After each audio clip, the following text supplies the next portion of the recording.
Perfect tense के बारे में। हम लोग पास्ट परफेक्ट टेंस किसे कहते हैं? तो पास्ट परफेक्ट टेंस की पहचान होती है कि जिस टेंस के हिंदी वाक्यों के अंत में चुका था, चुकी थी, चुके थे, या था, ई थी, ये थे, दिया था, लिया था आदि दिया रहता है, उसे ही हम लोग पास्ट परफेक्ट टेंस कहते हैं।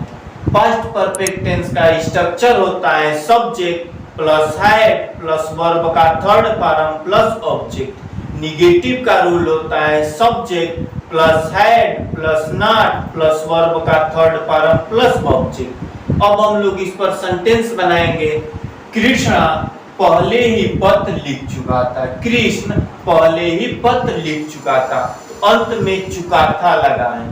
तो जिस टेंस के हिंदी वाक्यों के अंत में चुका था, चुकी थी, दिया था, लिया था आदि रहता है, उसे हम लोग perfect tense, past perfect tense कहते हैं। तो इसके अंत में चुका था लगाएं, इसलिए यह पास्ट परफेक्ट टेंस का है।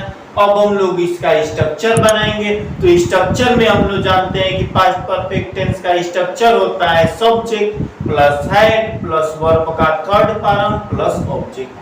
तो यहाँ पर सब्जेक्ट है कृष्णा, तो कृष्णा का कृष्णा। हैड और हेल्पिंग वर्ब के रूप में हम लोग पास्ट परफेक्ट टेंस में हैड का प्रयोग करते हैं। तो कृष्ण हैड पहले ही पत्र लिख चुका था, तो पहले ही का ऑलरेडी पत्र लिख चुका था, रिटेन अ लेटर। वर्ब का थर्ड फॉर्म तो राइट, राइट का थर्ड फॉर्म होता है राइट, रोट, रिटेन। तो Krishna had already written a letter.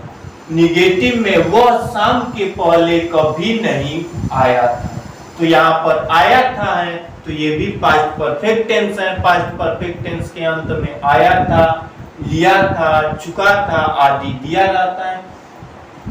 तो अब हम लोग इसको बनाएंगे। वह का होता है ही, और सब्जेक्ट के सब्जेक्ट ही है, चाहे कोई भी सब्जेक्ट होता है तो परफेक्ट टेंस होता है, तो हेल्पिंग वर्ब के रूप में हम लोग हैड का ही प्रयोग करते हैं। तो ही हैड निगेटिव है, तो हेल्पिंग वर्ब के बाद हम लोग नॉट का प्रयोग करते हैं। तो ही हैड नॉट, लेकिन यहाँ पर कभी नहीं है, तो कभी नहीं का होता है नेवर। ये भी निगेटिव भी सेंटेंस है, तो हम लोग नॉट के स्थान पर यदि कभी नहीं होता है तो नेवर का यूज करते हैं। तो he had never come before it.